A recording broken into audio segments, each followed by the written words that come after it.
In this video, I'm going to show you the superpowers of the DJI Mini 4 Pro and what it's good at.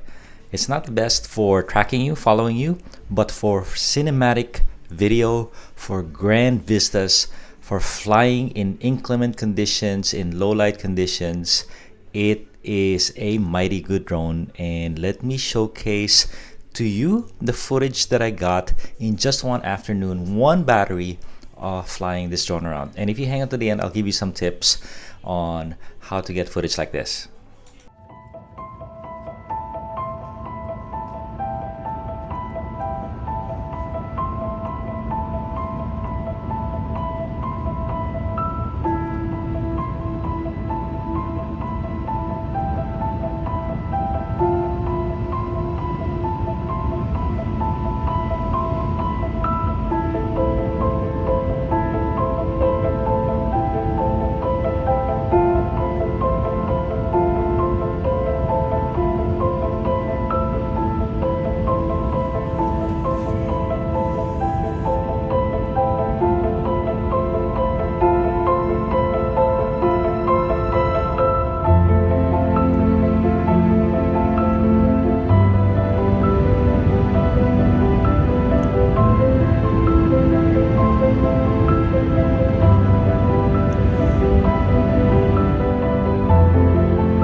Alright, now for the advice on how to get footage like this. My first advice is to fly your drone a lot. Fly it 10 to 20 times before you go out on a day like this so you are ready for what to expect.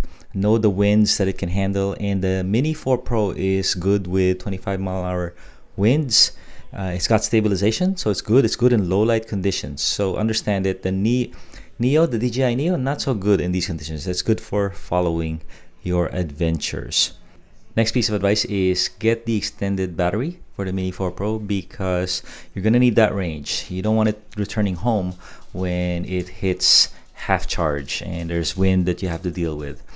Next piece of advice is to learn how to fly with the monitor. You know, there'll be situations where you can't see the drone in and out of fog, so you want to be able to navigate home by looking at the screen. And then respect the water. You know, notice that there is waves and salt spray, so don't get too close to the water. And then if there's a lot of salt spray, you know, just make sure that you bring the drone back. Don't be flying out for extended periods of time. So it's good with ninja missions. Go in and out, get a lot of footage, do some of those master shots, and then the trick is in the editing. And finally, understand that the drone has no audio recording. So to really capture this experience of the thundering waves of the ocean, I just recorded with my iPhone about a 5 or 10 minute stint. I just laid it on a rock on the ground and recorded some audio. And I put it in the editing, and I was able to soften the volume or make it louder based on what the video is showing. Thanks a ton.